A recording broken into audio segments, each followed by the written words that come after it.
Mr. Gulf, thank you very much for being with the National Television of Greece. First question, we're a week after the Trump election in the United States. Did you expect it? No, I didn't expect it. I thought it was a perfectly possible outcome. When I looked at the polls, it was suggesting to me that it was too close for anyone to be sure what would happen. If you look at the normal margin of error in polls, the outcome as happened was a perfectly possible one.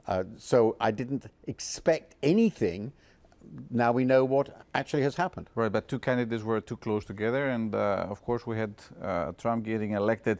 But Donald Trump could be a very powerful president. He won the popular vote, he won the electorate, he won the Senate, he won the parliament. The court is on his side. Do you have trust in the American Constitution's checks and balances? Do you sense that they can control his administration, or do you think that this time might be different? I suspect this time will be different. The question is how different. And I think at this stage we don't really know.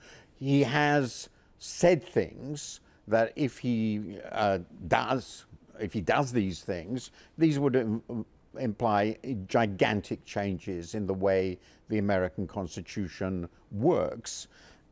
So to separate the two elements in your question, I think we can safely say that the guardrails that we assumed existed have turned out not to hold. In particular, I think it's pretty clear that Donald Trump, leave aside all the other cases, did try to overthrow the results of the last election. He was not convicted in his impeachment trial in the Senate because the Republican Party backed him. The legal processes against him failed. That's clear. They haven't worked. The main cases. The Supreme Court has decided that essentially he's immune from the criminal law for all his official acts, which is a pretty blank check.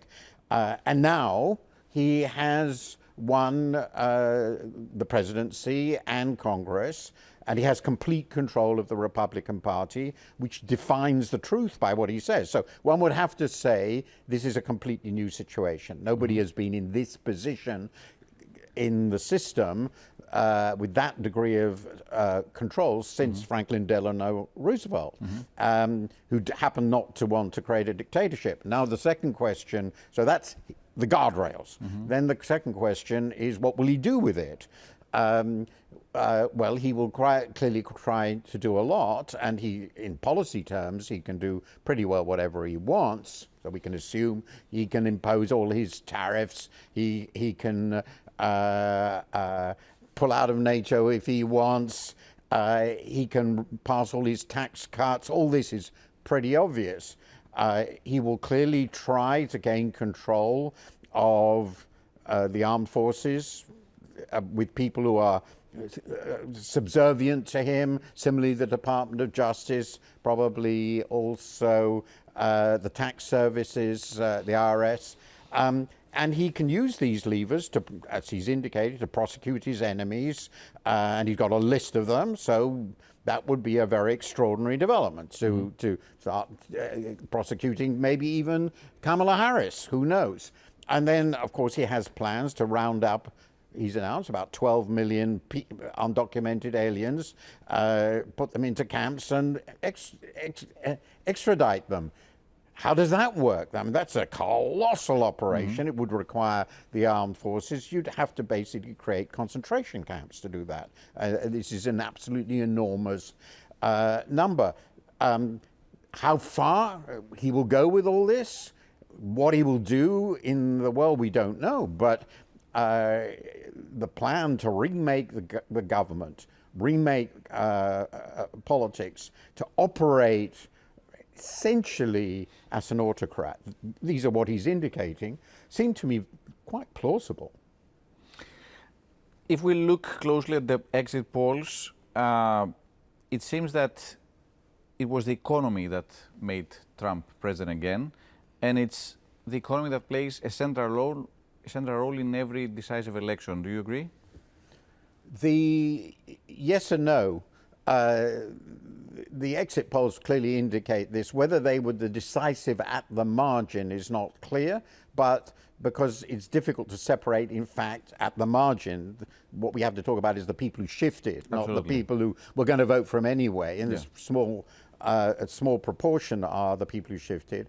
But it looks as though the economy was a very important factor. What is interesting about this, and this gets into a very complicated discussion, is why the economy was so negative for the incumbents. Because on many statistics, particularly unemployment, economic growth, even rise in average real incomes per head, the US is doing well. Certainly, one could say, if you look across the world, the major countries, including China, with the exception of India, so it's one exception but very different country, the US has done best there's since a the pandemic. In Greece, they say the numbers are thriving, the people suffer. Well, the question is not, I think in this case, whether the people suffer, but whether the people at the margin have suffered. And I think there's lots of evidence that first, the rises in real incomes were not shared by everybody, and there were lots of people, particularly in the middle and the bottom, who did not share in those real income increases, real wage increases, which is very, very important. They did have the shock of the pandemic, and as been pointed out, essentially every government that has come up for election that went through the pandemic has been overthrown. I mean, they're all unpopular, that was without exception. So that's another fact. It's not unique. Just look what happened in Britain in our election very recently. So that's not exceptional. And I've argued this, it's pretty clear that we've had a really big jump in prices. That was not supposed to happen. We got used to price stability, 2% inflation. We had, in fact, a 20% rise instead of what should have been a 6% rise. And people noticed this. Suddenly, staple goods like bread and so forth, food, stuff, have jumped up, and that matters to people. So these aggregate economic figures have turned out in this very turbulent time not to be a really good predictor. And I think that was already pretty obvious from the polls from months ago. I wrote about this. So I would have said that it shows that we have to be very subtle in our understanding of what the economy means. I get the sense every time I visit America that, this is a very polarized society. There are huge divisions. Is the economic equality the key issue for this? Well, if it were, I find the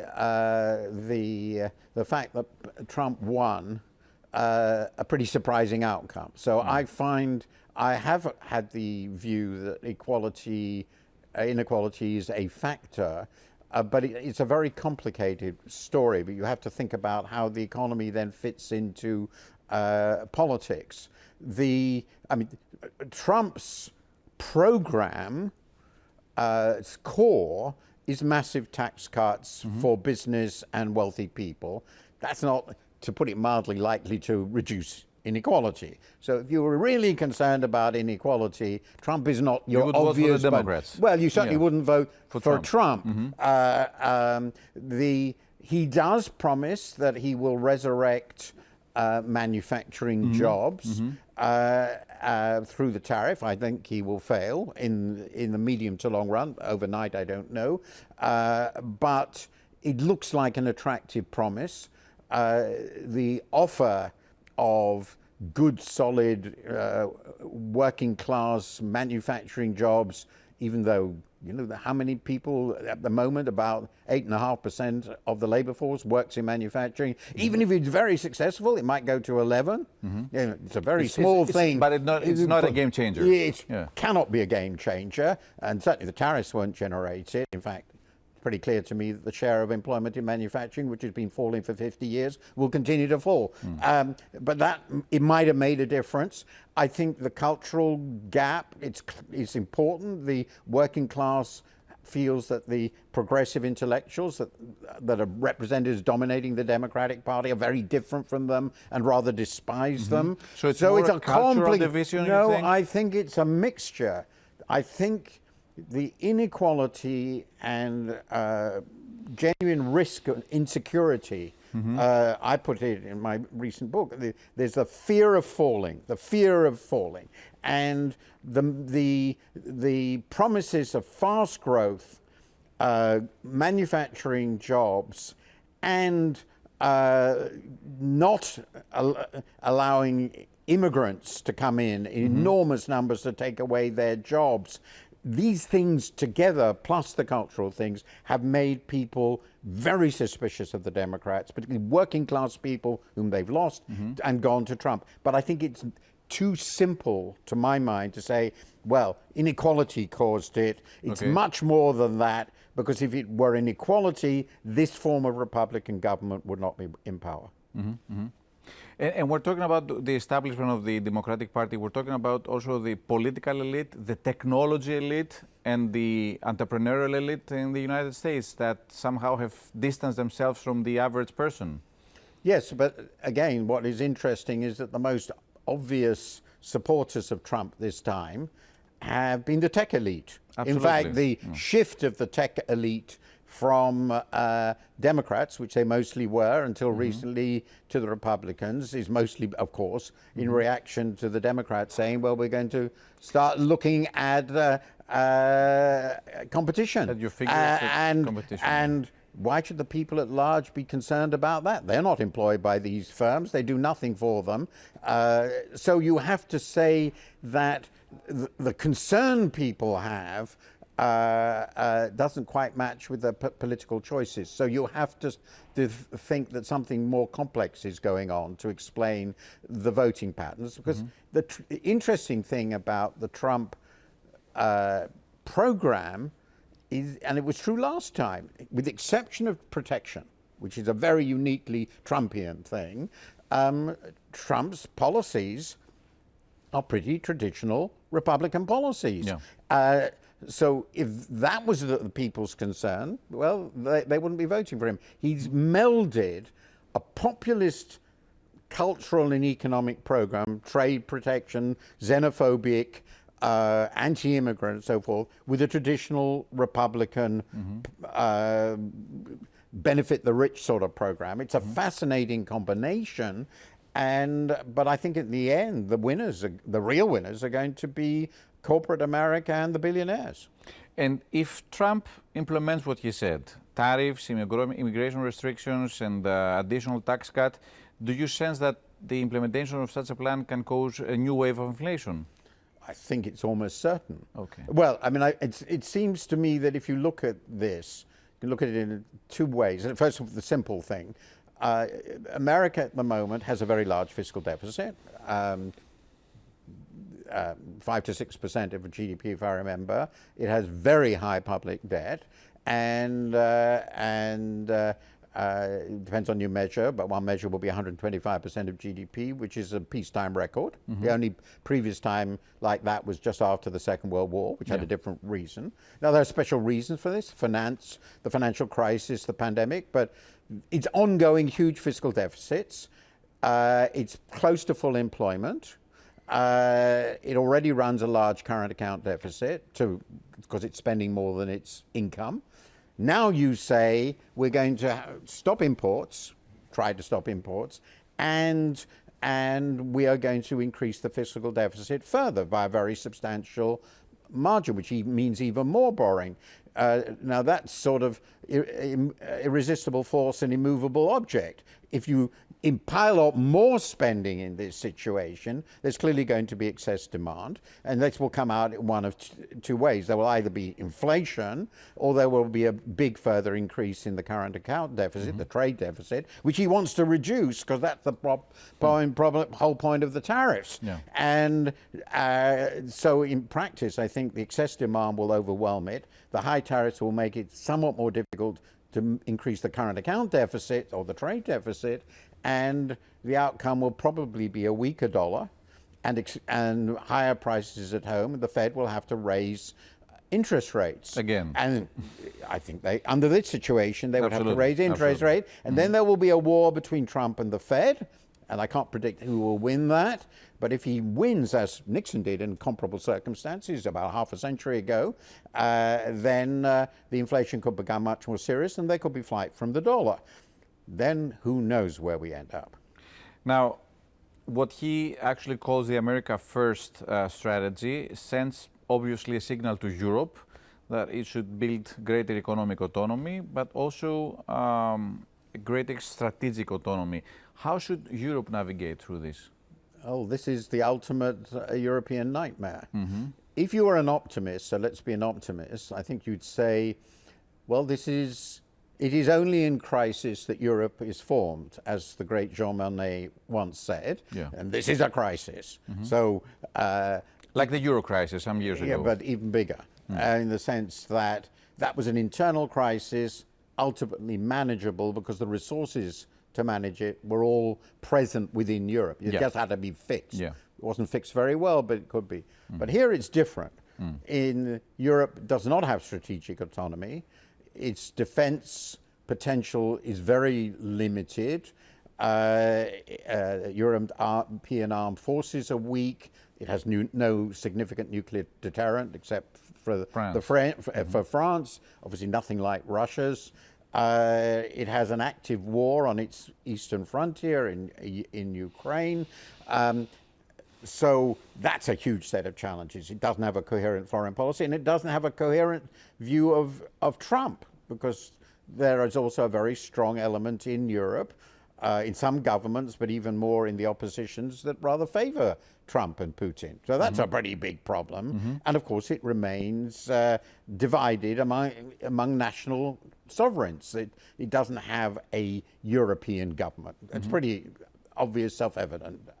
So that makes that difficulty very great. And the second point is Europe, of course, does most of its trade within Europe, but it's more trade dependent than the US. And the US is a very important market and a very important source of investment. It's the most important economic relationship Europe has outside Europe itself is the US. So you've got an economic crisis or economic shock, if these tariffs are all imposed, and you have a geopolitical come security shock. And to add to all this, there's the whole question of what is our relationship with Russia and China and so forth going to be, and the Middle East problem, the energy crisis is still there.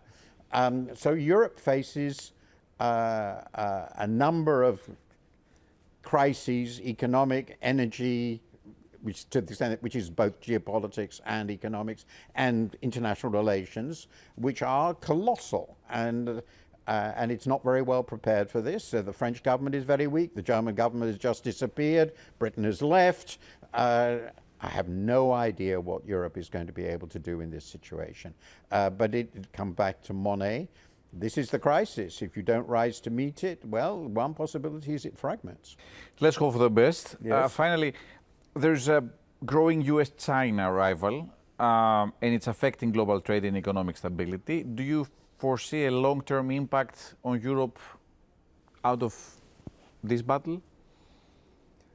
I think it's one thing that is worth mentioning is if Trump goes through with what he proposes, there is an opportunity for Europe in the following sense.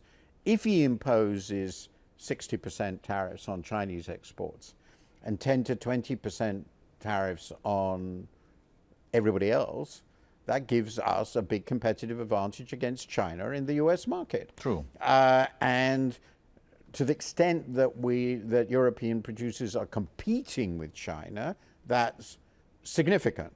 Of course, on the whole, the countries competing with China tend to be Asian, but there are some exceptions to that. So we should not ignore the possibility that there will at least be in the short term opportunities there. I expect them, unfortunately, then they will close this loophole by raising tariffs further on our exports. But there is a potential there. But if you look at the broader point, Europe has by and large economically wanted to, and particularly Germany, to have good relations both with the US and China.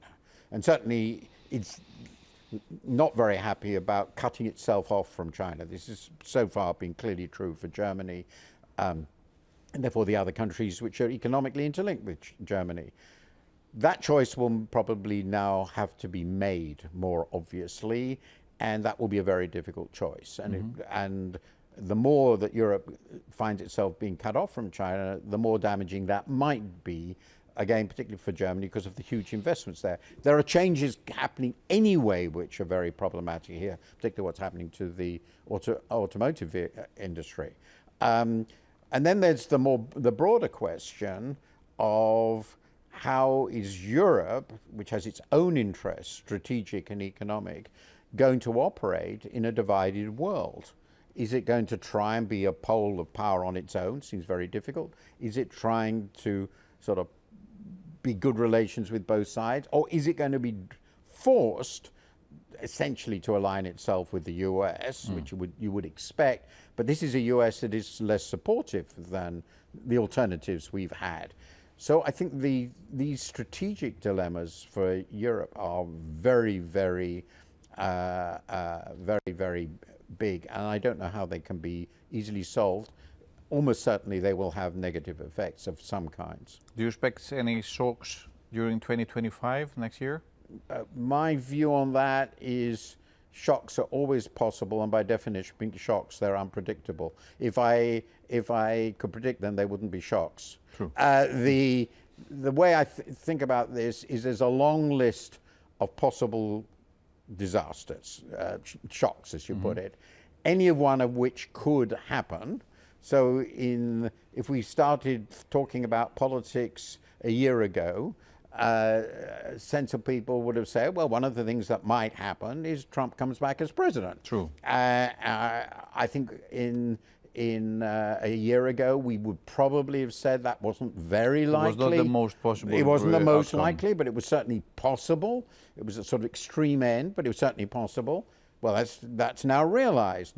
War in the Middle East, or further war in the Middle East, is always possible on every day. So one of the shocks is that the war between Israel and Iran gets really bad, and that leads to closing the Straits of Hormuz, and that's an enormous shock for the world, given the importance of that. For the world trade, for the economy. China and the US might end up fighting. It's unlikely, I think, on Taiwan. There are also, of course, possibilities of further pandemics. There might be cyber attacks, which are really serious, taking out large parts of our infrastructure. There are a long list of possibilities. So the way I think about this is our world is complex enough, interactive enough, and vulnerable enough that shocks are always conceivable, and over any given period of years, some of them will happen. So, well, thank you very much for taking the time and the pleasure to being with the Greek National Television. Great pleasure. Thank you.